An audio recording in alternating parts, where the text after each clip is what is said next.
सभी दर्शकों को मेरा नमस्कार। आज मैं ईशा अग्रवाल आपके सामने एक विषय पर बात रखने जा रही हूँ और मैं आप सभी से भी निवेदन करूंगी कि आप उस विषय पर अपनी बात को प्रस्तुत करें। तो हमारा विषय यह है कि हमारा भारत देश एक प्रगतिशील देश है या फिर अभी ये प्रगति कर रहा है। तो मैं आप सभी से चाहूंगी कि एक एक करके आप अपने विचार सामने रखें। सबसे पहले मैं अनिल जी से शुरुआत करना चाहूंगी।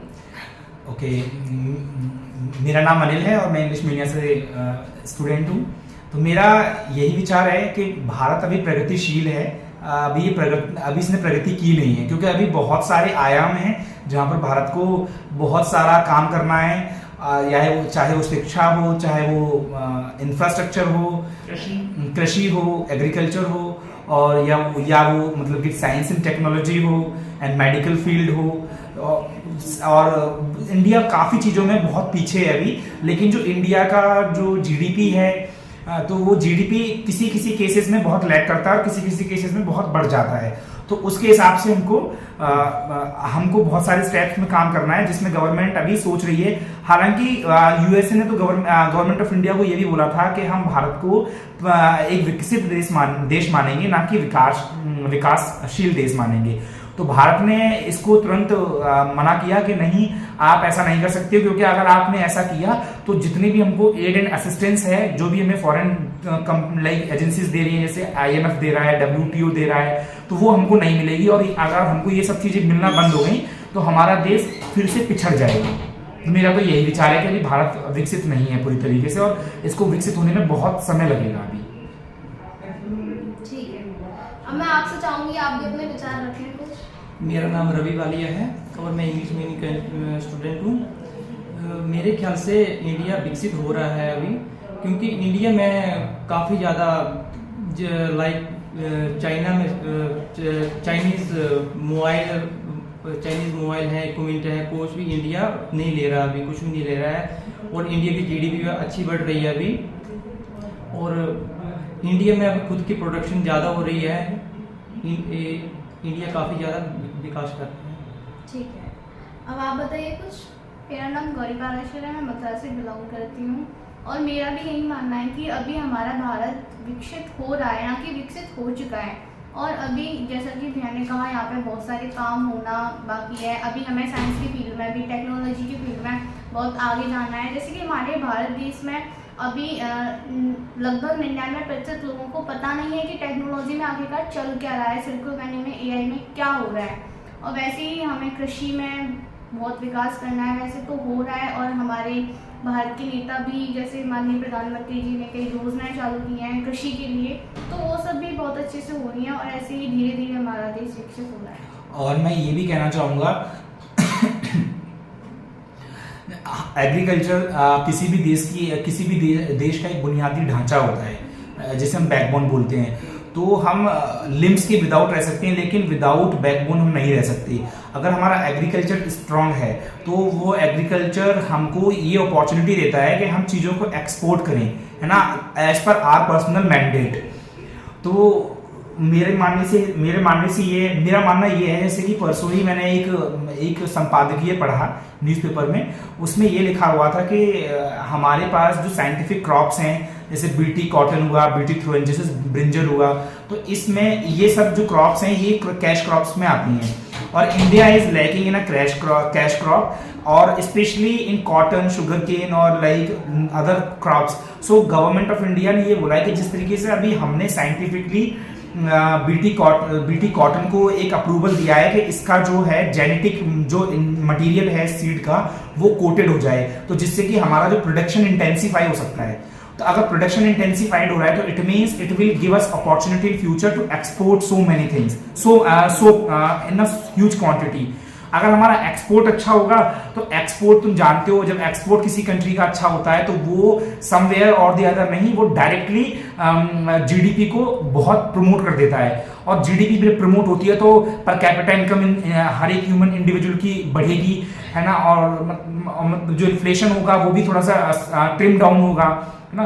तो एक्सपोर्ट पॉलिसी पर अगर हमारी गवर्नमेंट फोकस करती है in terms of engineering type of sense, तो उसमें हमको बहुत फायदा होने वाला है। और रही बात, अच्छा, जैसे आप एग्रीकल्चर की कृषि के ऊपर बात कर रहे हैं, तो हमारे देश देश में आज भी करीब 70% आबादी ऐसी है जो कृषि कर ही अपना जीवन यापन करती है। और इसके अलावा मैं अपना विचार रखना चाहूंगी, मेरे अकॉर्डिंग, मेरे हिसाब से देखा जाए तो हमारा देश काफी कुछ विकसित हो चुका है, लेकिन मुख्य समस्या ये है कि हमारे देश के लोग विकसित नहीं हो पा रहे हैं। Yes, you can say this thing.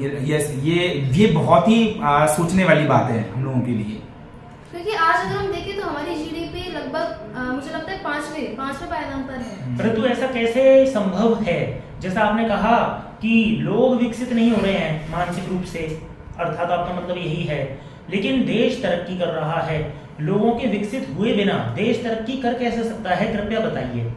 लोगों के विकसित होने से मेरा मतलब है लोगों की सोच नहीं बदल रही है। लोग आज पैसे बहुत कमा रहे हैं, इस वजह से शायद हमारा देश विकसित हो रहा है, लेकिन लोगों की जो सोच है वो पुरानी वाली है जो 90 के दशक में लोगों की थी।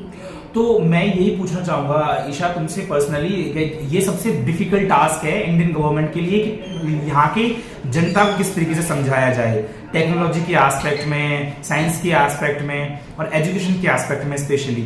अब देखिए, हमारे देश में कई सारे पढ़े लिखे युवा हैं जो पढ़े लिखे होने के बावजूद भी बहुत इरेशनल बात करते हैं, वो अनपढ़ों जैसी बातें करते हैं। तो उसका हम कारण कह सकते हैं lack of practical knowledge. But मेरा मानना तो ये भी है कि जिस तरीके से मेरा पर्सनल मानना ये कि अगर हम किसी को समझाना चाहते हैं कि आप अपना एटीट्यूड चेंज कीजिए टुवर्ड्स दिस पर्सपेक्टिव, तो इस कैटेगरी में इस जो सेक्टर में 3 कैटेगरी के लोग हैं। जैसे कि आप सबसे पहले उस कैटेगरी के इंसान को चूज करोगे जो आपकी बात को सुनेगा और समझेगा, है ना। तो अगर जो इंसान हमारी बात को सुनने और समझने के लिए ही तैयार नहीं है तो कैसे करेंगे? यहाँ पर लोग सुनने समझने से पहले लड़ने के लिए तैयार हो जाते हैं। हाँ, तो ये इसमें तो फिर मेरे हिसाब से तो फिर ये वाला चीज हिसाब है। मेरा पर्सनली मानना ये है कि सर का व्यू भी यही है कि अगर कोई इंसान अपने एटीट्यूड को लेके एडमेंट है कि वो उस चीज को कंज्यूम ही नहीं करना चाहता जो आप उसको देना चाह रहे हो, चाहे वो उसके वेलफेयर के लिए ही क्यों ना हो, तो इस केस में तो फिर गवर्नमेंट भी फेल ही होगी। लेकिन अगर हम आर्थिक तौर पर बात करें अपनी अर्थव्यवस्था की, तो आज हमारा देश पांचवें पायदान पर है पूरे विश्व में जीडीपी के तौर पर, और उस हिसाब से अगर देखा जाए तो हमारा देश बहुत तेजी से बढ़ रहा है आगे। लेकिन उसके बाद भी आज भी हम कहीं ना कहीं अमेरिका और चीन जैसे देशों से खुद को कंपेयर नहीं कर पाते। ईशा, मैं तुमसे एक बात बोलना चाहूंगा, यहाँ पर 2 कॉन्सेप्ट्स हैं, तो मैं उस मतलब कि हमको भारत के विकसित और विकासशील होने से पहले उस 2 कॉन्सेप्ट्स को जानना बहुत जरूरी है, ग्रोथ और डेवलपमेंट। ओके, ये दोनों ही टर्म्स अपने आप में बहुत सिंक्रोनाइजेशन रखते हैं, लेकिन ये हैं बहुत सेपरेट। सपोज इट हमारा इंडिया जीडीपी में ग्रो हो रहा है ना, डेवलप्ड जीडीपी नहीं है हमारे देश की। अगर हमारे देश में प्रोडक्शन अच्छा हो रहा है, प्रोडक्शन मैनेजमेंट भी अच्छा है, लेकिन उसका distribution to the last citizen of India it is not up to that mark. Okay, तो हमारा ग्रोथ हो रही है, ग्रोथ हो डेवलपमेंट का इंटीग्रल पार्ट ग्रोथ है, ना कि ग्रोथ डेवलपमेंट का इंटीग्रल पार्ट है। तो ग्रोथ हमारे देश में हो रही है। अगर for example each and every person in the India वो कमा रहा है, कैसे ना कैसे रिक्शा पुलर भी कमा ही लेता है। आज के टाइम में रिक्शा पुलर के पास भी आपको मतलब कि ये टच पैड वाला फोन मिलेगा देखने के लिए, तो उससे ये साबित होता है कि ग्रोथ हो रही है इंडिया, उसने इकोनॉमिकली कमा लिया। लेकिन ऑल ओवर देखें तो उसका जो डेवलपमेंट है वो नहीं हुआ, वो आज भी रिक्शा ही चला रहा है, आज भी वो रिक्शा ही खींच रहा है। उसका एक बहुत बड़ा कारण ये है कि हम देख सकते हैं हमारे देश में जो हमारी सरकार है वो गरीबों को हर चीज मुफ्त में देती है। तो ये ग्रोथ गवर्नमेंट का सुनो मेरी बात सुनिए, वो गवर्नमेंट हर चीज हमें फ्री में प्रोवाइड करा रही है, हर चीज हमें मुफ्त में मिल रही है, हमें नहीं, सॉरी, गरीबों को। उस वजह से कहीं ना कहीं उन्हें लगता है कि हम गरीब ही रहें ताकि आगे हमें वो चीजें मिलती रहे, वो सुविधाएं मिलती रहे। Yes yes, you are right.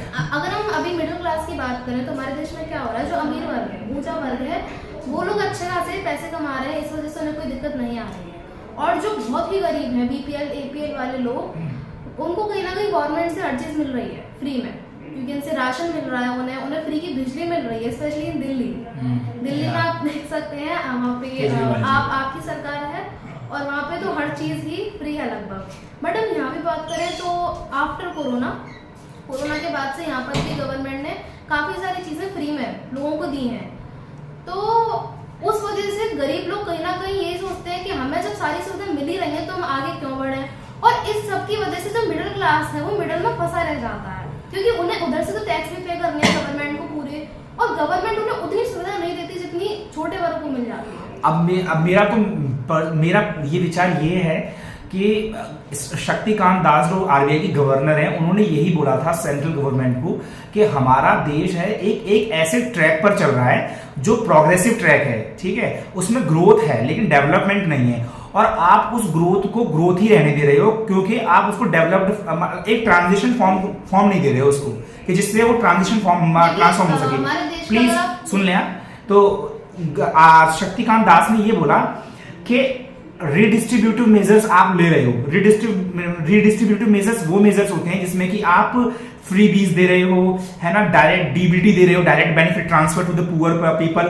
और ये मैं बिल्कुल सहमत हूं आपके उससे व्यू से कि गरीब लोगों को जब खाने को मिलेगा तो वो क्यों कमाने को जाएंगे, और वो गरीबी रहना चाहते हैं कि हमको कम से कम गरीब रहने के गरीब होने के टाइटल से कुछ तो बेनिफिट मिल रहा है। तो ये शक्तिकांत दास का कहना था कि गवर्नमेंट जो रिडिस्ट्रीब्यूटिव मेजर कर रही है तो उनको फिश दे रही है, तो please do not give them fish but teach them how to fish.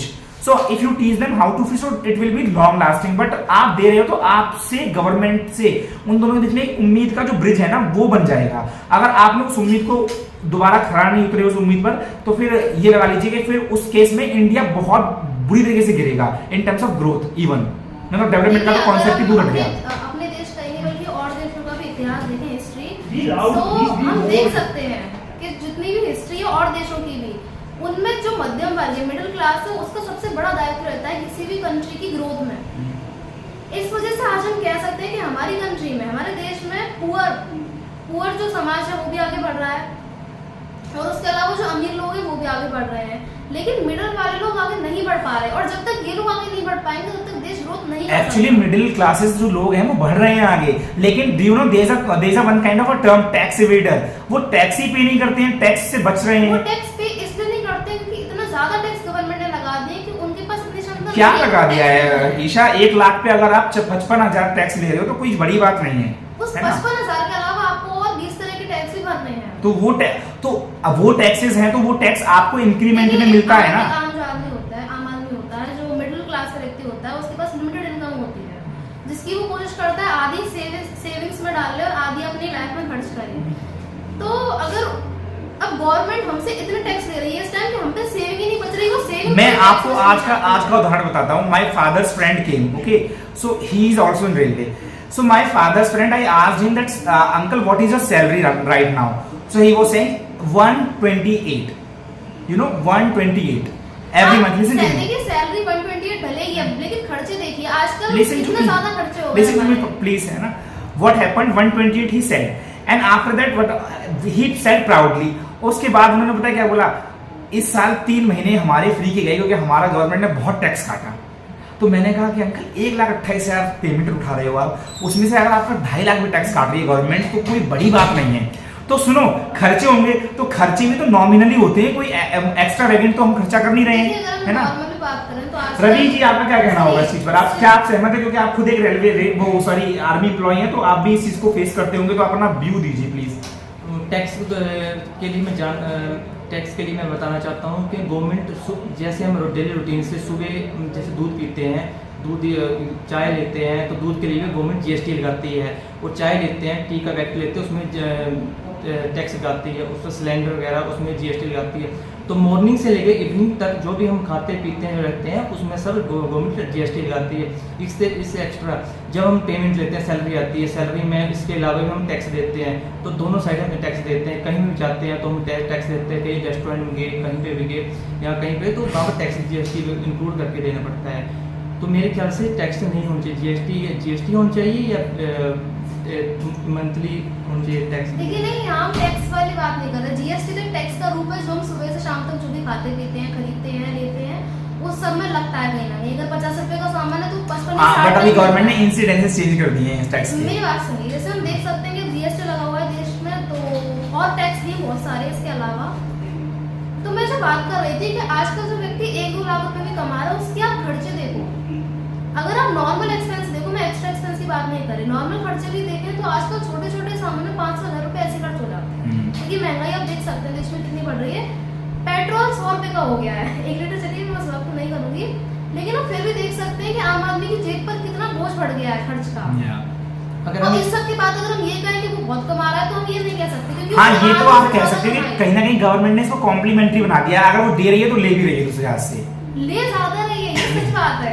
ये बात सच है। अगर हम स्पेशली मिडिल क्लास में। तो स्पेशली मतलब कि मिडिल क्लास का तो मैं मानूंगा रोल होता है डेवलपमेंट और ग्रोथ में, तो सबसे ज्यादा। हाँ सबसे ज्यादा होता है। लेकिन मेरा पर्सनली मानना है कि चलो जो मिडिल क्लास लोग जो टैक्स पे कर रहे हैं वो तो मतलब कि एक बहुत लेस अमाउंट है जो कर रहे हैं, लेकिन अब आपका क्या उस पर विचार होगा जो वो मिडिल क्लास के बारे में जो टैक्स देना ही नहीं चाहती, रिस्पेक्टिव उनके पास अच्छी इनकम है और वो अच्छी तरह जानते हैं कि ये टैक्स हमारे कंट्री के वेलफेयर के लिए ही है। ये तो कानूनी अपराध है, इसकी मैं कड़ी निंदा करूंगी, लेकिन उसके अलावा अगर हम एक नॉर्मल देखें तो हर व्यक्ति टैक्स चोर नहीं होता है। ज्यादातर लोग, हर व्यक्ति नहीं बट मोस्ट ऑफ दी होते हैं। नहीं मोस्ट ऑफ दी नहीं, हमारे जैसे शहरों में आप देख सकते हैं कि हर व्यक्ति चाहता है उसका टैक्स पे हो, क्योंकि गवर्नमेंट ने आजकल इतने कड़े मेजर कर दिए कि आप चाहोगे भी कि मैं टैक्स को अपने बचा लूं तो आप नहीं कर पाओगे। स्पेशली लोग डरते हैं आजकल। मैंने तो ये दिल्ली की जो पॉकेट्स है ना, स्मॉल स्मॉल जो स्लम एरियाज होते हैं, मैंने पर्सनली उनमें देखा हुआ है कि वहाँ के लोग क्या करते हैं, इलेक्ट्रिसिटी से बचने के लिए वो डाल लेते हैं उसको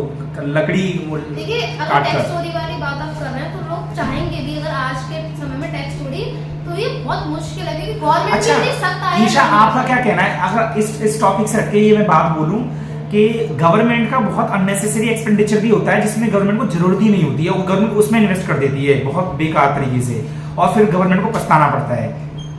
तो देखिए इसमें हम लोग तो कुछ नहीं कर सकते, ये गवर्नमेंट का अपना फैसला है। और अभी जैसे कि कल फाइनेंस कमीशन का एक ओपिनियन एक्सपर्ट आया था, तो उसमें फाइनेंस कमीशन अभी कुछ ही महीनों मतलब अगले 2-1 महीने में वो गठित हो जाएगा, आफ्टर 5 ईयर्स वो गठित होता है। तो फाइनेंस कमीशन जब गठित होगा तो उसमें ना अभी आई थिंक 16th का फाइनेंस कमीशन आएगा, 15th जा चुका है। तो 16th फाइनेंस कमीशन से ये उम्मीद की जा रही है कि 16th फाइनेंस कमीशन ना सेंट्रल गवर्नमेंट को ये बोले कि जो भी आपका एडिशनल रेवेन्यू है ना वो आप उन स्टेट्स को ट्रांसफर करें जिस स्टेट का रेवेन्यू जो प्रोडक्शन है वो बहुत कम है। लेकिन गवर्नमेंट क्या बोल रही है, गवर्नमेंट ये बोल रही है कि अगर किसी पर्टिकुलर स्टेट का रेवेन्यू जो लाइक जनरेशन है अगर वो कम है तो हम कुछ क्राइटेरिया फिक्स कर रहे हैं, अगर वो क्राइटेरिया पे वो स्टेट पर्टिकुलरली खरा उतरेगा और उसके पास जो स्टेटिस्टिक में कम है रेवेन्यू तो हम उसको देंगे। तो फॉर एग्जांपल साउथ इंडियन है तो सेंट्रल गवर्नमेंट का कहना है कि साउथ इंडिया में पॉपुलेशन बहुत कम हो चुकी है ना, हम और वहाँ की जो रेवेन्यू है एज पर दी फाइनेंस कमीशन वो कम है, तो उसके हिसाब फाइनेंस कमीशन के हिसाब से हमको देना चाहिए, लेकिन सेंट्रल गवर्नमेंट बोल रही है नहीं हम इस आंकड़ों पे देंगे। तो फिर वहां के जो स्टेट है ना वो ये बोल रहे हैं कि पॉपुलेशन डिक्रीज करना तो one kind of a single or prime aim of the central government, तो इसका मतलब हमने इसको कम करके पाप किया और बिहार जैसे राज्यों ने जहां पर पॉपुलेशन बढ़ रही है वहां पे ये लोग उसको दे देंगे अमाउंट और तब भी वो लीस्ट डेवलप्ड ही रहेगा। नहीं देखिए कारण क्या है कि जो हमें इंडिया में भी अगर साउथ इंडिया नॉर्थ इंडिया देखें तो साउथ इंडिया नॉर्थ इंडिया से काफी ज्यादा ग्रोथ कर चुका है। लेकिन साइंस ईशा इस चीज को समझने की कोशिश करो कि ये हमारा एक जनरल अजम्पशन है कि south India north India comparison में बहुत डेवलप्ड है और ये है भी, सही भी है, लेकिन वहां के अगर कोई इंसान फैटी है ना, तो क्या इसका मतलब उसे भूख नहीं लगेगी? उसे लगेगी ना, भूख लगेगी। तो अगर वो डेवलप्ड स्टेट है तो डेवलप्ड स्टेट का मतलब है कि वहां की पॉपुलेशन स्टेबल है, सबसे पहले वहां का फॉरेस्ट कवर बहुत अच्छा है, ठीक है, वहां का इंफ्रास्ट्रक्चर बहुत अच्छा है, तो इसका मतलब वहां की जो चीजें एग्जिस्टिंग इंप्रूवमेंट वहां का अभी है, गवर्नमेंट उसको फर्दर इंप्रूव करने के लिए बजट नहीं दे सकती क्या? हो सकता है वो रेवेन्यू अभी इतना नीडेड नहीं हो, बट यूपी बिहार में अगर हम देखें तो यहाँ बहुत ज्यादा तो need है। यही वाला कॉन्सेप्ट देखो फर्स्टली अगर हम देखें तो यूपी बिहार की पॉपुलेशन बहुत ज्यादा है और यहाँ पर मजदूर वर्ग बहुत ज्यादा है। साउथ इंडिया में हम देखेंगे साइंस टेक्नोलॉजी में लोग बहुत आगे हैं, बट यहाँ मजदूरी में बहुत आगे हैं। यहाँ पर उतनी टेक्नोलॉजी इनोवेशन नहीं है, या तो हम कह सकते हैं लोगों की सोच ऐसी है या फिर कुछ नेचर ही यहाँ का ऐसा है। तो ईशा ये वाला तो स्टेटमेंट फिर आपके फेवर में ही जाएगा, क्योंकि आपने ही अभी ये बोला था कि ग्रोथ वाले मॉडल में जो गवर्नमेंट डीबीटी दे रही है, एपीएल बीपीएल कैटेगरी को लोग दे रहे हैं, तो उनकी सोच ये बन जाती है हमको तो गवर्नमेंट से मिलना ही है। तो क्या पता इस केस में बिहार की भी यही कंडीशन होगा, हमको तो फाइनेंशियल असिस्टेंस मिलेगी। गवर्नमेंट तो इतना पैसा लेने के बाद भी अगर ग्रोथ नहीं कर रही है एजुकेशन में तो वो गलती है। हाँ, और पता है मेन चीज ये भी मेरा पर्सनल मानना है कि जो असिस्टेंस मिलेगा वो तो फाइनेंस कमीशन का एक मैंडेट है कि इतना तो मिलना चाहिए हर स्टेट को, लेकिन पता है बिहार, यूपी और ये तुम्हारे ये बंगाल जो भी हैं, यहाँ पर ना फिस्कल डेफिसिट अप्रूवल भी मिल रहा है गवर्नमेंट को इन सारी स्टेट्स को। इसमें क्या है कि जो नॉर्म है वो तो मिल ही रहा है, उसके एडिशनल भी इनको बहुत मिल रहा है, तो इस केस में भी डेवलप नहीं हो पा रहा। तो अब इस केस में क्या करे सरकार जो कि डेवलप कर जाए? simple terms, okay? फिश कहाँ फिजिकल तो मनी से रिलेटेड है। But you should do some simple. हाँ। सो देखिए, मैं ये कहना चाहूंगी कि साउथ इंडिया तब भी एक बार फिर के वो ग्रोथ में काफी आगे, हम देख सकते हैं स्पेशली केरला साइड। केरला हमारी कंट्री फर्स्ट हाँ, yes. पोजीशन पर है in terms of education also. Not even Kerala, आप उस साइड के एरिया देखें, Bangalore electronic hub, yes IT hub, Bangalore apart Chennai, Kolkata, Mumbai.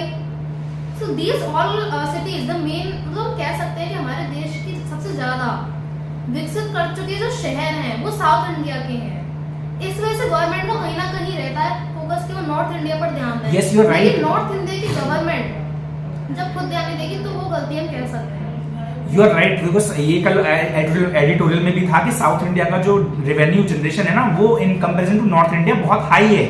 लेकिन कभी होता है ना कि हम कितना भी कमा लें तो हमको तो अपने पेरेंट्स को ही देना पड़ेगा ना मनी, कि हमारे पेरेंट्स अलाइव हैं तो ही हमारी फैमिली करता धरता वही है, तो वो जहां चाहेंगे हमको इन्वेस्ट करना पड़ेगा।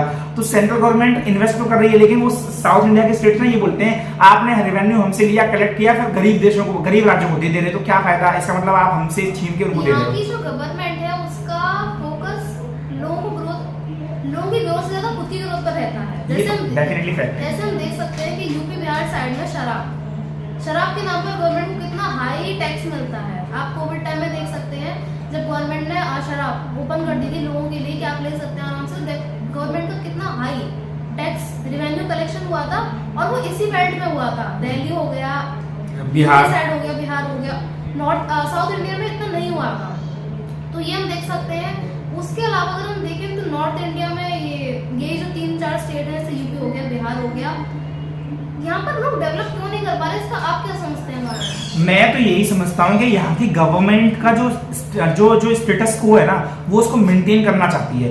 कि सपोज आप देखिए आपराधिक गतिविधि, क्रिमिनल एक्टिविटी सबसे ज्यादा यूपी बिहार में होती है। yes. तो गवर्नमेंट का कहीं ना कहीं फोकस रहता है कि गुंडों को पकड़ा जाए, उसमें वो काफी कुछ मनी इन्वेस्ट कर देते हैं। और मेरा पर्सनली मानना ये भी है कि जो गवर्नमेंट हर जो पॉलिटिकल, देखो ये जो पॉलिटिकल लीडरशिप है ना, इसमें जितने भी एक्सपर्ट लीडर्स हैं, ये इनकी एक प्रैक्टिस है जो कि इनएविटेबल है, फ्री वीज। ओके, ये जो फ्री में सब कुछ देते हैं, फ्री में इलेक्ट्रिसिटी दे रहे हैं, फ्री में मुर्गा दे रहे हैं, दारू दे रहे हैं, ये सब चीजें फ्री में यूपी और बिहार में नहीं दी जा रही, दिल्ली में कह सकते नहीं, मैं कह रहा हूँ ना, ये हर एक पॉलिटिकल लीडर के लिए इनएविटेबल है, कोई नहीं बचा, सब दे रहे हैं, ठीक है, सब दे। क्योंकि कल फाइनेंस कमीशन ने इसकी खूब घोर निंदा की है। उसने ये बोला है कि गवर्नमेंट को ये समझने की जरूरत है कि फ्री भी समवेयर और the other is one biggest hurdle in the development of nation.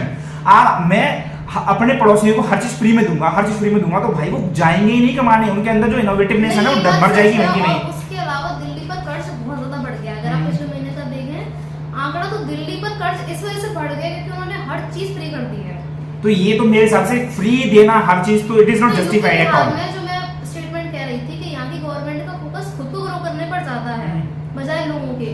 तो पहले तो शराब वाली बात हो गई कि यहाँ के जो आप देख सकते हैं कि शराब से लोगों को, सॉरी, गवर्नमेंट को कितना ज्यादा टैक्स मिल जाता है, बेनिफिट बहुत है। उसके अलावा यहाँ पे क्रिमिनल एक्टिविटीज कितनी ज्यादा होती हैं। अभी लास्ट टाइम आतिक अहमद ठीक है, मतलब मारा इलाहाबाद, था, प्रयागराज उसको मारने में कितना हाई रेवेन्यू मतलब गवर्नमेंट का वेस्ट हुआ था, पकड़ने में और पूरा एक्टिविटी Maintain होती करने है ना। इसके अलावा और भी कई सारे क्रिमिनल्स हैं जिनको गवर्नमेंट ढूंढती रहती है, उनके घर पर बुलडोजर चलाते रहते हैं। तो फिर हम देख सकते हैं कि गवर्नमेंट कहीं ना कहीं हमारा फायदा भी कर रही है। फायदा तो कर रही है, लेकिन मेरे हिसाब से वो फायदे का हम क्या करेंगे जो हमारी कॉस्ट पर हो, हमारी रेवेन्यू की कॉस्ट पर हो, हमसे जनरेटेड टैक्स के कॉस्ट पर हो, हमारी जो पूरी डे एंड नाइट की इनकम है वो गवर्नमेंट उसको कंज्यूम कर जा रही है। गवर्नमेंट टैक्स मांगती ही क्यों है? ताकि हमारे टैक्स को लेके वो नहीं, हमें को तो develop मैं यही तो बोलना चाहता हूँ, गवर्नमेंट अगर हमारा टैक्स ले रही है तो उस टैक्स को कंस्ट्रक्टिव वे में यूज करे, ना कि फ्रीबीज डिस्ट्रीब्यूट करे, है ना, बुलडोजर चला के किसी घर को डिवास्टेटेड करे। ओके, ये हमारा पर्सनल इंटेंशन नहीं है। बेनिफिट होना चाहिए लेकिन not on at any cost, like on someone's life cost. Okay, benefit होना चाहिए, बेनिफिट सब सैल्यूट करेंगे, लेकिन बेनिफिट किस तरीके से आ रहा है वो चीज भी जस्टिफाइड होनी चाहिए। बेनिफिट अच्छी तरीके से आ रहा है। बताइए क्या गलती है? अगर Justified- किसी क्रिमिनल के घर को ढहा दिया जाता है तो हम ये तो दिखाना चाह रहे हैं कि और लोग जितने और क्रिमिनल बैठे हैं हमारे, ये मैं मान रहा हूँ कि क्रिमिनल का जो घर है उसको गवर्नमेंट गिरा रही है, तो इसमें गवर्नमेंट का इंटेंशन अच्छा ही होगा कि वो अदर जो क्रिमिनल्स हैं उनको डिमोटिवेट कर रही है कि तुम कैसे भी हो आगे नहीं चल पाओगे। लेकिन मेरा ऑल ओवर मानना ये है कि ये तो चलो एक एक्सेप्शन था कि प्रयागराज में ये अतीक अहमद के घर को बुलडोजर चला के गिराया, और उससे पहले भी गवर्नमेंट आई थी तो अतीक अहमद का एग्जिस्टेंस था लेकिन किसी की हिम्मत नहीं हुई। लेकिन मेरा आज मानना ये है कि ये जो फ्रीबीज वाला कल्चर है ना, ये एक्सेप्शन नहीं है, ये ट्रेडिशन है जो चला आ रहा है देखिए ना। ये जो ट्रेडिशन की आप बात कर रहे हैं, ये मेरे हिसाब से कोविड के बाद ही आया है। कोविड से पहले इतना नहीं था जितना नहीं, मैंने how- देखा है अपने नजरिए से। मैं नहीं, आपने अपने नजरिए से देखा है, वो आपके नजरिए से ठीक होगा, लेकिन जो मैं पर्सनली नोट करता आ रहा हूँ ना, ये मैंने बहुत पहले से देखा है कि फ्रीबीज का जो कल्चर है ये प्रमोट होता ही जा रहा है।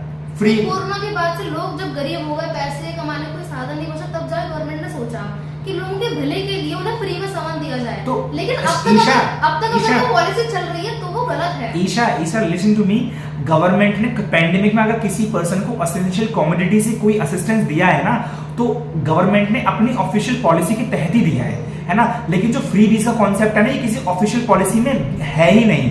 तो आप ये लगाओ, अगर मुझे कोई भी बेनिफिट ऑफिशियल पॉलिसी से मिल रहा है तो वो तो मेरा हक हुआ ना, वो तो मुझे मिलना चाहिए, है ना। फ्री बीज तो कोई मेरा ऑफिशियल हक है नहीं जो मुझे मिलना ही मिलना चाहिए। मतलब कि गवर्नमेंट फ्री बीज दे रही है तो दूसरों का हक मार के दे रही है। इस विषय से सहमत हैं कि नहीं आप? देखिए फ्रीबीज मिलती रहेंगे तो हमें तो नहीं मिल रही, गरीब लोगों को मिल रही है, और हम चाहेंगे हमें तब भी नहीं मिल जो रही। स्पेशली लोकल इलेक्शंस में Ravi, mister Ravi, what do you want to say, like in local panchayat election people come to our home, 5000 ले लो, दारू ले लेना, मुर्गा पार्टी ले लेना। देखिए वो एक Okay? काइंड ऑफ रिश्वत है। हाँ। वो फ्री का सामान नहीं है, वो रिश्वत दे रहे हैं आपको कि आपने तो वोट फ्री बीज में यही है, पता है तमिलनाडु का मैंने वो देखा था एमएलए, वो जिंदा मुर्गा और जिंदा मुर्गा कैसे पकड़ के पैर से और दे रहा था, और एक दारू की बोतल दे रहा था, जिंदा मुर्गा। सो ये एक अल्योरमेंट हो सकता है, ठीक है, सामने वाले को खिलाएंगे तभी उनको कुछ देगा, ठीक है, ये वाला एक सोच है। लेकिन तो ये क्या आपको लगता है कि ये फ्रीबीज में नहीं आता? ये फ्रीबीज में आता है तमिलनाडु में, और ये तमिलनाडु में, और ये तमिलनाडु कुछ गांव हैं जैसे कोट्टायम वगैरह, ये थोड़े डिस्ट्रिक्ट वगैरह, इनमें कुछ बहुत डीप स्टेट के डीप विलेजेस हैं जिनमें इलेक्ट्रिसिटी नहीं है, लेकिन वहां की गवर्नमेंट ने उनको एलईडी बांटी। तो ये कहां तक जस्टिफाइड है? आप फ्रीबीज भी वो दे रहे हो जो उनके लिए फायदेमंद नहीं है। Mrs Gauri, what do you want to say over this? हाँ देखो, मैं भी यही कहना चाहूंगी कि जब फ्री की चीजें मिलती हैं तो आदमी सोचता है कि मैं क्या ही करूंगा कुछ कमा के, जब हमें फ्री में मिल रहा है। जैसे कि आज हम एजुकेशन में भी देख सकते हैं कि हमने जैसे ऑनलाइन उसमें बहुत कम फीस कर दी है, तो जो बच्चे तैयारी नहीं कर सकते वो भी बच्चे तैयारी कर रहे हैं, तो इसमें भी पैसे बहुत वेस्ट हो रहे हैं। और जैसे कि आपने बताया कि अगर वहाँ गांव में इलेक्ट्रिसिटी नहीं है और एलईडी बांट रहे हैं, तो ये मतलब वेस्ट ऑफ मनी हो गया ना। ऐसे तो हम टैक्सेस ले रहे हैं, उसको वेस्ट कर रहे हैं, ना कि हम पर जो कर्ज है देश पर, हमारी कंट्री पर, उसे चुका रहे अगर हैं। यूपी की बात में करूं, for your kind information Isha, UP में तो सबसे ज्यादा ब्लेंडर हुआ है फ्रीबीज के चक्कर में। कितने लैपटॉप और टैबलेट्स बांट दिए गवर्नमेंट ने, ठीक है। जो डिजर्विंग कैंडिडेट थे उनको तो कुछ मिला ही नहीं, और जो अनडिजर्विंग थे ना, जिन्होंने नकल से चीट किया एग्जाम, वो लैपटॉप ले लेके ना, वो आज वो लैपटॉप ना गार्बेज में पड़ा हुआ है। पॉलिसी कहीं ना कहीं गवर्नमेंट की वोट बैंक के लिए होती है। वोट बैंक के लिए होती है, लेकिन कहीं ना कहीं आप पर्सनली सोचते क्योंकि हैं कि हम ये, में से वैसे चुनाव आ रहे हैं। हाँ, कहीं ना कहीं तुम आपका पर्सनली सोचना ये नहीं है कि ये जो जितनी भी जो ट्रैक्स हैं, ये ट्रैक्स का जो एक सिंगल ऑब्जेक्टिव है, ये वहां पर आकर रुकती है, जो कि है अविकसित देश, विकसित नहीं अविकसित देश। देखिए हमारे देश के विकसित नहीं होने में मेरे अकॉर्डिंग एक बहुत बड़ा कारण हम कह सकते हैं लोकतंत्र है, लेकिन वो थोड़ा अलग विषय हो जाएगा। अलग विषय नहीं, अगर वो इस एम्बिट में आता है तो उसके ऊपर भी वो बहस इसमें जरूरी आता है। क्योंकि गवर्नमेंट अपना बहुत बड़ा जो पैसा वेस्ट कर देती है, वो इसी वजह से करते हैं सिर्फ कि कहीं ना लोकतंत्र ही कहीं नहीं, जिसको जो भी लगता है कि इसके विकास के मार्ग में जो बाधा बन रही है ना, व्हाट इज ऑब्स्ट्रक्टिंग, तो आप उसकी बात कर सकते हैं। वो कारण चाहे कुछ भी हो, चाहे वो लोकतंत्र हो, चाहे धर्म हो, चाहे जाति हो, चाहे लोगों की मेंटेलिटी हो, ठीक है, चाहे भ्रष्टाचार हो, फाइन, आप किसी भी टर्म पे बात कर सकते हैं इसमें। अगर वो ऑब्स्ट्रक्ट कर रहा है, you will talk about that. और लोकतंत्र तो मेरे हिसाब से सबसे बड़ा एजेंट है, रियली। जैसे अगर हम लोकतंत्र देखें, हमारे देश में हर 2-3 महीने में कहीं ना कहीं चुनाव आ जाते हैं। गवर्नमेंट का पूरा फोकस वहाँ चला जाता है। उसके अलावा चुनाव में कितना भारी पैसा वेस्ट होता है, जैसे आप बता रहे लोगों को जो है शराब बांटी जाती है, तो इसके अलावा गवर्नमेंट कितना वेस्ट कर रही है अमाउंट। तो अगर हम देखेगा, अगर हमारे देश में लोकतंत्र कहीं ना कहीं कम हो जाए या नहीं रहे, तो ये जो हमारी जीडीपी है ये बहुत तेजी से बढ़ेगी। यस। और मेरे हिसाब से जैसे इलेक्टोरल प्रोसेस जब चलता है इंडिया में, जब इलेक्शन कैंपेन चलते हैं, तो यहाँ पे सबसे बड़ा कल्चर ये कि जो बिल बोर्ड्स होते हैं ना, bill board hoarding, big hoardings और बिल बोर्ड्स, इसमें गवर्नमेंट का most 77% of the investment is going into when, only. अभी देखिए लेकिन अगर लोकतंत्र हट जाता है तो उसके रिप्लेसमेंट में क्या आएगा, क्या होगा, निर्णय से ये गौरी आप बताइए। मेरे हिसाब से लोकतंत्र का हटना please हमारे बोलिए, please। मेरे हिसाब से लोकतंत्र का हटना हमारे लिए बहुत ही ज्यादा फायदेमंद नहीं होगा। लोकतंत्र का मतलब होता है कि लोगों के लिए, लोगों के द्वारा लोगों को चुनना। अगर यही हट जाएगा तो हमारा देश विकसित नहीं हो पाएगा। और क्यों नहीं हो पाएगा बताइए।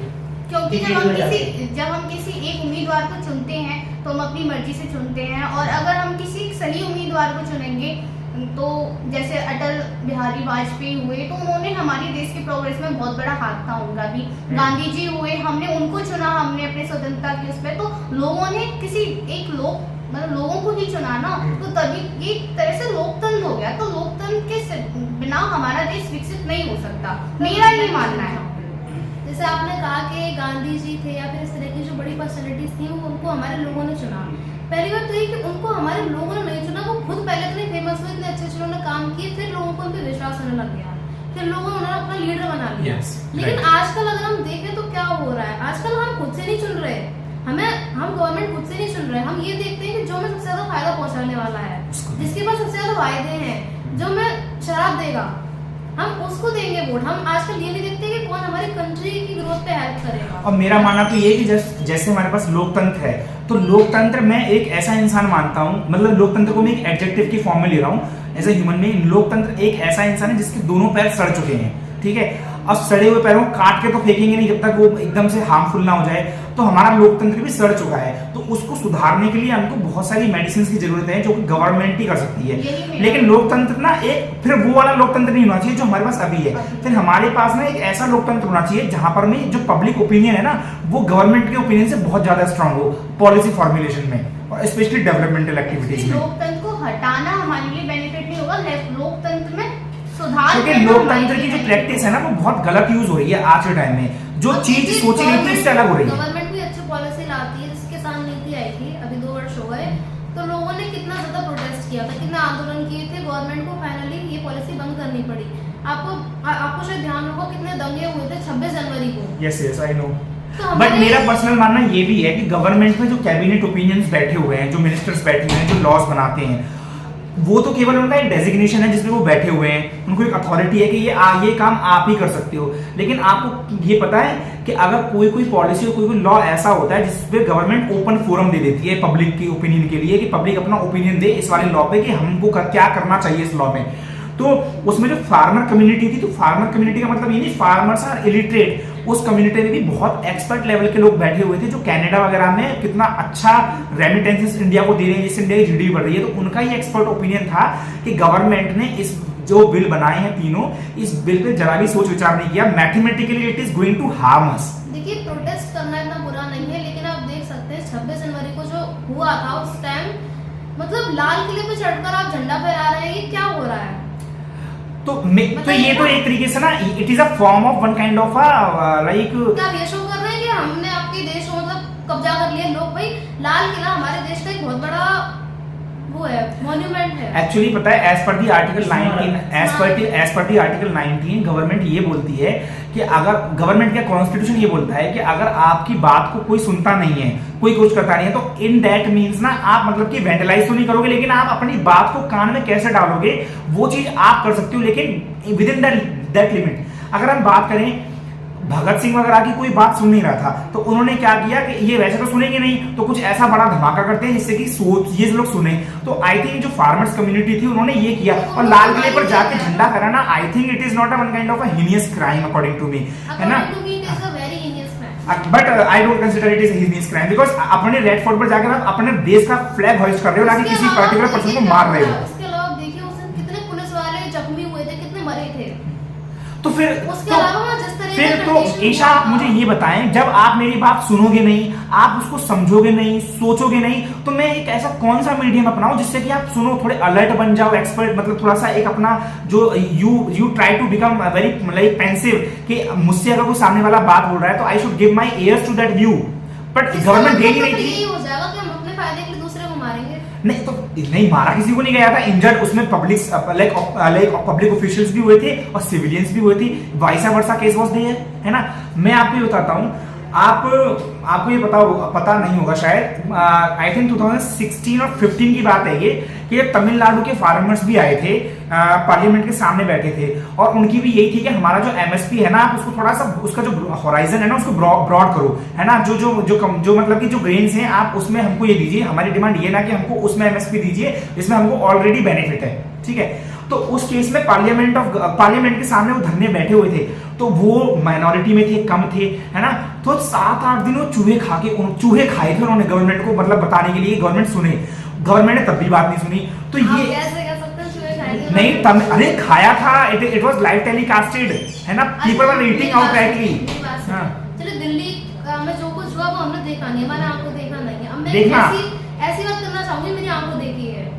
हमारे मथुरा में लगभग 2016 और 17 में जवाहरलाल केस हुआ था। मैं उस टाइम मेरी ज्यादा इसको नहीं थी, बट फिर भी ध्यान है मेरे को क्या क्या हुआ था। हम अपने सामने एएसपी को मार दिया था, एसपी को मार दिया था, इतना मेरे को याद नहीं है, बट हम देखते थे रोड पर पूरे दिन फायरिंग होती थी हमारे, क्योंकि हमारा एरिया जो है काफी कुछ उस एरिया के पास ही पड़ता है। पूरे दिन गोलियों की आवाज आती थी। उसके अलावा आप देख सकते हैं हमारे शहर में कितना ज्यादा दंगे हुए थे उस टाइम। तो मेरा कहने का मतलब ये है कि हमारे जो आपसी झगड़े हैं अपने विद इन द कंट्री, ये कहीं ना कहीं सबसे बड़े पॉजिटिव फैक्टर हैं हमारे देश को डेवलप होने में। इसको मैं काइंड ऑफ सिविल वॉर कहूंगी। Obviously civil war, we can say civil war तो अभी भी एग्जिस्ट कर रहा है। बहुत बुरा देखो, सिविल वॉर अभी भी एग्जिस्ट कर रहा है, क्योंकि सिविल वॉर की डेफिनेशन यही बोलती है कि अगर कोई इंसान अपने आप में सेटिस्फाइड नहीं है with due respect of the laws and rules, तो वो सिविल वॉर है। क्योंकि उस इंसान के माइंड में ही चलता रहेगा, मैं ऐसा क्या करूं कि ये गवर्नमेंट हट जाए, मैं ऐसा क्या करूं कि ये नेता मर जाए, है ना। तो ये जो एक रेडिकल सोच है ना, ये माइंड में जब तक रहेगी, जब तक सिविल वॉर हमारे सबके मन में रहेगा, है ना, वो एक फिजिकल फॉर्म में आकर एक वॉर टाइप नहीं बनेगा, लेकिन वो सिविल वॉर को रहेगा। हम कभी खत्म नहीं कर सकते, बिकॉज़ ये तीन सोच होती है, रेडिकल, कंजर्वेटिव और लिबरल। हाँ, तो ये सोच तो शुरू से है और हमेशा रहेगी लोगों की। मेरा ख्याल से ना कंजर्वेटिव सोच का मिट जाना ही सबसे अच्छा है। कंजर्वेटिव सोच बहुत वास्तव में ये एक ऑब्सोलेट सिस्टम हो चुका है, जिसपे हम लोगों को नहीं जीना। मारकाट करने वाली जो सोच है, ये कंट्री के लिए बिल्कुल अच्छी नहीं है। ऑब्वियसली इट इज आप नॉट। पुलिस को मार रहे हैं, पुलिस गवर्नमेंट का एक फॉर्म होता है कि गवर्नमेंट आपको कैसे रोक रही है, तो आप गवर्नमेंट को क्या शो करना बट लेकिन sometimes we have those police officials जिनको कुछ नहीं पता, और वो फालतू में एक गरीब इंसान को प्रताड़ित करते हैं। फिर बाद में मीटिंग्स बैठती हैं ना, कमिटीज बैठती हैं कि उसने ऐसा कैसे किया। आजकल ये वाले विक्टिम्स भी देखो ना, क्योंकि पुलिस, ये जरूरी नहीं है कि हम सिविलियंस ही पुलिस को हार्म कर रहे हैं। आज के टाइम में ऐसे करप्ट ऑफिशियल्स पड़े हुए हैं, स्पेशली पुलिस डिपार्टमेंट में, जो मतलब कि कुछ भी कर सकते हैं 100-200 रुपए के लिए। मैं उनकी बात नहीं कर रही, मैं बात कर रही हूँ जब यहाँ दंगे हो रहे हैं हमारे, यस, जब शहर में राइट्स हो रहे हैं, दंगे हो रहे हैं, उस टाइम जो पुलिस लड़ने के लिए खड़ी हुई है, उस पुलिस को हम क्या कहेंगे? वो तो उस केस में तो फिर हम लोगों, क्योंकि वो हमारी प्रोटेक्शन के लिए ही है। प्रोटेक्शन के लिए खड़ी हुई है, तो आप इसका मतलब ये थोड़ी आप उनको मारोगे। तो चलो, ये तो हर जगह मोस्टली प्रिविलेंट है, ठीक है, क्योंकि जनता और गवर्नमेंट के जो ऑफिशियल्स उनमें हमेशा ताना शाही टाइप का रहता ही है। लेकिन प्लीज भैया आप विचार दें अपना। मथुरा का एग्जांपल लूंगी कि जब वो जवाहर बाग वाला कांड हुआ था हमारे शहर में, तो कितने दंगे हुए थे उस टाइम। और तो ये सब बिल्कुल अच्छा नहीं है, it is a kind of civil war. तो दंगे अच्छा, हाँ, आप अपना दीजिए, please। जैसे अभी हुआ था, जैसे अग्निपथ योजना गवर्नमेंट ने अग्निवीर, तो अग्निपथ वाज अ मूवी। अच्छा, अग्निपथ भी था उसका नाम। अच्छा, अग्निपथ अग्निवीर दोनों ही था, अच्छा। लेकिन अग्निवीर सोल था। Agniveer are the soldiers and Agnipath is the skin. Yes, Agnipath scheme. तो वहाँ लोगों ने दंगे किए थे, जो कि मुझे लगता है सही नहीं। तो इसमें लोगों की गलती थी, उन्हें समझना चाहिए था। नहीं, अग्निवीर वाले में तो मैं भी सहमत हूँ। जैसे कि अभी वो जो पहलवान धरना बैठे हुए हैं, ब्रिजभूषण, तो उनके साथ पुलिस वालों ने बहुत मतलब बदतमीजी से पेश लेकिन किया। आपने ये कहा कि मैं उससे सहमत हूँ, पर थोड़ी देर पहले आपने कहा था कि बहरे को सुनाने के लिए धमाका करना पड़ता है। तो सर, लेकिन गवर्नमेंट क्या कर रहे हैं नहीं, उस समय सर जो लीगल लिसन टू समझना चाहिए था, उन्होंने सामने से बात करनी अगर चाहिए। पब्लिक अगर किसी स्कीम को नहीं समझ रही है तो उनको समझाना जरूरी है। जैसे कि मैंने कल ही भैया से बात की थी, तो इन्होंने ये बोला था कि जो हमारा एग्जिस्टिंग रेशियो है ना, जो एनुअली रहता है, जो हर साल से रहता हुआ आ रहा है, वो 25% रिक्रूटमेंट की पॉलिसी है। लेकिन गवर्नमेंट तो यहाँ पे उस वाले को टच ही नहीं कर रही है, उसमें तो वो रहेंगे 25% परमानेंट, लेकिन उसके अलावा एडजस्टमेंट दे रही है। तो ये तो उन यूथ के लिए अपॉर्चुनिटी है ना कि उनको आर्मी में सर्व करने का मौका मिलेगा, लेकिन गवर्नमेंट, ये लोग नहीं समझ रहे हैं। और ये मैं कहना चाहती हूँ कि जो लोग हमारे देश की सेवा करना चाह रहे हैं, मतलब देश की सेवा के लिए आगे आना हमेशा चाह रहे तत्पर हैं, हैं। तत्पर हैं, और वही लोग हमारे देश में दंगे कर रहे हैं, कार को तोड़ रहे हैं, बसों को तोड़ रहे हैं, और मतलब जो पब्लिक सोसाइटी मतलब Vandalize है उनको हार्म Vandalize कर रहे हैं एक्चुअली मैं मेरे सामने की बात है, सरकारी लोग आए संपत्ति। थे और गाड़ी लेके आ रहा था बेचारा आदमी, उसकी तोड़ दी, जला दी। तो जब तुम अपने देश में ही ये दंगे कर रहे हो तो तुम कैसे अपने देश की रक्षा करोगे? तो ये मैं तो जानना इसमें तो चाहूंगी। फॉल्ट अपने हमारी पब्लिक लेकिन ओपिनियन का है ना। तो पब्लिक को भी ये समझना चाहिए कि गवर्नमेंट तो इसमें ना जो लोग असहमत हैं, द पीपल हु डिसएग्रीड, तो वो लोग भी इसमें जवाब में वो ये कह सकते हैं, या हो सकता है मैं उनकी जगह होता तो शायद मैं ये कहता कि जो देश के पॉलिटिशियंस हैं जो इन पॉलिसीज को बना रहे हैं, ठीक है, तो वो भी तो फिर हमारे बारे में नहीं सोच रहे ना, वो भी तो हमारा नुकसान, हमने भी तैयारी की, हमने आपको प्रिपेयर किया, और उस समय में ना दंगे का और ये वेंडलिज्म का कारण एक और था, वो ये था वो तो इन्होंने बाद में वो एज बढ़ा दी थी, पर उस समय है ना उन लोगों की इन लोगों ने जो एज लिमिट है ना वो कन्फाइंड कर रखी थी, Yes, sir. है ना, तो वो इस वजह से घबरा गए थे कि वो- हमारा तो करियर ही बर्बाद हो गया ना इस सर तरह एज से। लिमिट इस सर, वजह से वो डिफाइन वेंडल- की थी बेटा, वेंडलिज्म- ताकि हमारी आर्मी में यूथ नहीं चाहिए। नहीं अभी तुम समझे नहीं, मैं- उनके जो इन्होंने फॉर्म और टेस्ट दे रखे थे ना, तो उनके बाद में एज की लिमिट होती है, ठीक है, तो उन लोगों ने वो एज की लिमिट को पहले जैसे 21 21 ईयर्स हाँ जी। कुछ इस तरह से कर रखा था, है ना,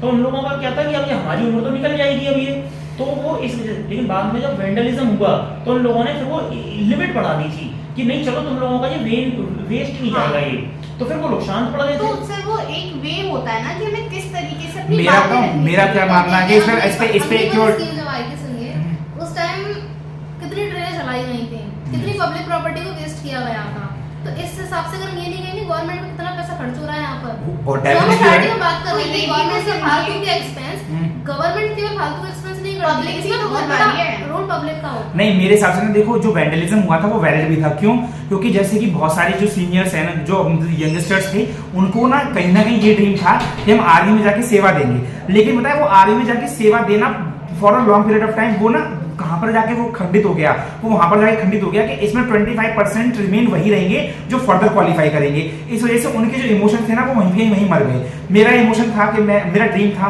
कि मैं आर्मी में जाऊं और आर्मी में मेरे को 60 साल सर्विस देनी है अपनी, ठीक है, 60 साल जो भी वहां पर क्राइटेरिया होता होगा, मुझे पूरा फुल टाइम अपना आर्मी में देना है। लेकिन स्कीम गवर्नमेंट ने ऐसी दी कि 25% people will be filtered out, है ना, तो उस केस में क्या पता मैं भी फिल्टर्ड हो जाऊं, और मेरा तो ड्रीम था कि लॉन्ग सर्विस देनी है मुझे, देखो, मैं तो उस तो केस में आपको तब बताऊं- वैलिडिज्म वैलिड था, Yes. वैलिड जो था। आप पुराना स्टेटमेंट कह रहे थे कि गवर्नमेंट का बहुत सारा पैसा फालतू वेस्ट होता है, Definitely government waste होता है। करती है, लेकिन इसमें हम ये नहीं कह सकते टोटली गवर्नमेंट का हाथ है, बहुत बड़ा रोल पब्लिक का होता है। जब प्रोटेस्ट होते हैं तो बहुत सारी पब्लिक प्रॉपर्टी वेस्ट नहीं, होती है। मैं मेरा ये तो ना मतलब कि ये जो ट्रैक्स है ना, ये दोनों डिफरेंट ट्रैक हैं। मैंने ये बोला कि इन्वेस्टमेंट के नाम पे अगर गवर्नमेंट कोई एक्सपेंडिचर करती है तो उसका आउटपुट एज अ प्रोडक्टिविटी हमारे हाथ में आना चाहिए, जिसको हम यूटिलाइज कर सकें, ठीक है, लेकिन वो यूटिलाइजेशन हो नहीं रहा। और सेकंड बात ये बोली ईशा आपने कि गवर्नमेंट की जो प्रॉपर्टी को वेंडलाइज करता है तो उसमें गवर्नमेंट का जो इन्वेस्टेड अमाउंट है वो वेस्ट हो रहा है ऑटोमेटिकली, तो इसमें पब्लिक रिस्पॉन्सिबल है। तो वो केस बहुत डिफरेंट है। गवर्नमेंट ऐसी एग्रेसिव पॉलिसीज को लेके ही क्यों आती है, और जब लेके आ रही है तो उससे पहले उसको परसुएट करना चाहिए ना पब्लिक को। वो डायरेक्टली डे मतलब आफ्टर 15 मतलब at fortnightly they are coming with the new policy. जब किसान बिल आया था तो गवर्नमेंट ने फोर्टनाइटली सर, हाँ, वो या जब किसान बिल आया था तब गवर्नमेंट ने कितना ज्यादा समझाया था किसानों को कि आपके फायदे का है, कितना ज्यादा उन्हें पूरी हर एक बारे मैं तो ये information मानूंगा दी थी। कि अगर संविधान सभा में अगर किसी एक जनरल पर्सन को ओपिनियन देने का मौका नहीं मिला तो क्या वो इंसान ओपिनियन देने लायक नहीं है या उसका ओपिनियन वैलिड नहीं है? पहले तो मुझे ये बता दो आप। देखिए, ओपिनियन वैलिड होगा तो किसी क्राइटेरिया पर होगा। क्राइटेरिया पर होगा, तो वही मेरा हिसाब है। अगर गवर्नमेंट कोई लॉ लेके आ रही है तो वो लॉ जो स्पेशल एक्सपर्ट थे आउटसाइड ऑफ द कैबिनेट, ये उनका पर्सनल ओपिनियन था, भले से वो किसी भी पार्टी से रहे हों, है ना, और वो पार्टी बायस्ड भी नहीं है। चलो मैं आपसे ना बहुत एक हलक हटके बात कर रहा हूँ, जो कनाडा के डायस्पोराज हैं ना, जिनके फोर फादर्स पंजाब में रह के किसानी कर रहे हैं, उनका मैथमेटिकल एप्टीट्यूड बोल रहा था कि ये तो हमको कहीं से भी फायदा नहीं दे रही है स्कीम, तो ये कैसे दे रहे हो आप हमें, कैसे दे रहे हो? और तो उस समय तो बहुत जैसे जीएसटी कभी किसी की समझ में नहीं आई ना, ऐसे वो किसी की समझ में नहीं आया।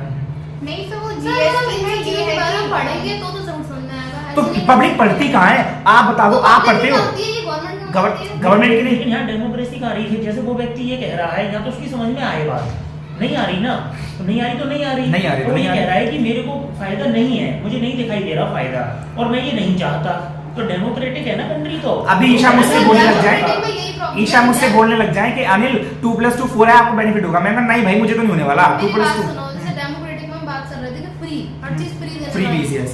फ्री की वजह से लोग खुद को ग्रो नहीं करते। हाँ, definitely। एजुकेशन में करें, कुछ भी करें। अगर जीएसटी वाली बात करें, जीएसटी पे आज हम बहुत कुछ जानते हैं कि हम लोग पढ़ा हुआ है, पढ़ा हुआ है। क्या क्या था। बट अगर पब्लिक उस चीजों को पढ़ेगी नहीं, कुछ नॉलेज नहीं लेगी, बस ये है कि हमें तो फिर तो ये हमारा दुर्भाग्यवश है ना। यानी एक ही जगह भागना, एक लाइन के पीछे भागना कि ये लोग प्रोटेस्ट हो रहे हैं, हम भी करेंगे। तो गवर्नमेंट ना इसमें भी रिस्पॉन्सिबल है Isha, you know. Primary education ही मैंडेटरी कर रखी है, क्यों नहीं सेकेंडरी हायर एजुकेशन इंपॉर्टेंट कर रखी है? ये फंडिंग होती है, टेररिस्ट फंडिंग जो होती है, जिसमें विदेशों से पैसे आते हैं। देखिए, उससे फिर मैं ये बोल रहा हूँ, मैं ये बोल रहा हूँ कि अगर मैं आप भूखा हूँ तो आप मुझे आधी पेट खाना तो दे नहीं सकते हो भाई। जब तक मेरा पेट नहीं भरेगा, जब तक मुझे खाना दीजिए, मैं खाऊंगा, है ना। तो एजुकेशन गवर्नमेंट जान रही है। 86th कॉन्स्टिट्यूशन अमेंडमेंट में एज पर आर्टिकल 21 में ही गवर्नमेंट ने बोल दिया था कि ये प्राइमरी एजुकेशन मैंडेटरी होगी। लेकिन गवर्नमेंट से ये पूछे कि क्या primary education is sufficient only, क्योंकि प्राइमरी एजुकेशन तो एक कॉग्निटिव एबिलिटी को डेवलप करने की स्टेज होती है। उसके बाद जो डेवलपमेंट होना चाहिए ना, वो तो महंगे मर जा रहा है, क्योंकि गवर्नमेंट असिस्टेंस ही नहीं देती है। देखिए, मैं अपना conclusion क्या बता- विचार है ब्रो आपके? Personally do you think that? जैसे कि आप बोल रहे थे कि अग्निवीर स्कीम आई थी, उसमें अब सरकार ने उसके बारे में कुछ नहीं सोचा था। जो सरकार ने इसके बारे में काफ़ी कुछ सोच समझ के इसको पुलिस को निकाला था, क्योंकि 2020 और 2022 के बीच में कोई आर्मी की भर्ती निकली थी। तो सरकार ने सोचा था कि हम अग्निवीर स्कीम लेके आएंगे तो काफ़ी ज़्यादा। लेकिन गवर्नमेंट ने ब्रो साइकोलॉजिकली नहीं सोचा।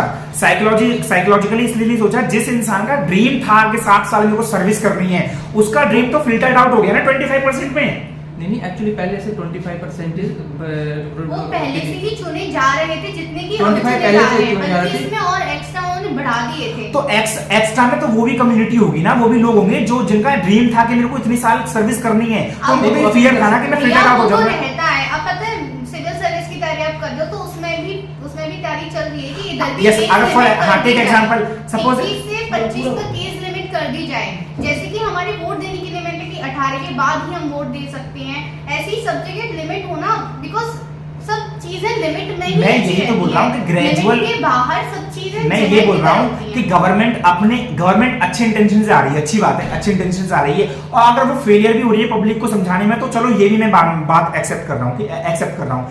लेकिन मेरा पर्सनल ओपिनियन ये भी है कि जब गवर्नमेंट आ रही है किसी पर्सनल चेंज के लिए, जो कि एक विविड चेंज होगा, ठीक है, तो वो चेंज ग्रेजुअल होना चाहिए, ना कि इंस्टेंट होना चाहिए, ठीक है। क्योंकि हमारे अपने आप को असर्ट करने में तो बहुत टाइम लगता है, ये है ना? बात सही है कि सडनली नहीं रखना हाँ, चाहिए, इंस्टेंट नहीं आना चाहिए। सबके साथ। गवर्नमेंट ने, ये बात मैंने अभी बोला ना, सही है। पार्लियामेंट में जितने लॉज बनते हैं ना, वो विद इन दी बाउंड्री बनते हैं, लेकिन कुछ लॉज ऐसे भी बनते हैं जिनके लिए ओपन फोरम होता है। तो ऐसी चीजों के लिए ना पब्लिक ओपिनियन ओपन फोरम होना चाहिए कि पब्लिक भी अपना ओपिनियन दे सके, और गवर्नमेंट को मानना चाहिए वो। देखिए, हाँ। फाइनली मैं कंक्लूजन रखना चाहूंगी, अब बस टाइम बहुत हो चुका है। यस, तो मेरे अकॉर्डिंग हमारा देश बहुत बड़ा है, बहुत बड़ी आबादी है, तो हम हर किसी को सेटिस्फाइड नहीं कर सकते।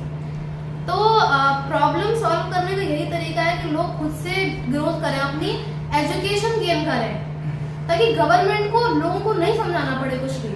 मैं ये कह के खत्म करना चाहूंगा कि डेमोक्रेटिक नेशन एक ऐसा नेशन है जहां पर कि सोशल कॉन्ट्रैक्ट है between the citizen of India और between the government of India.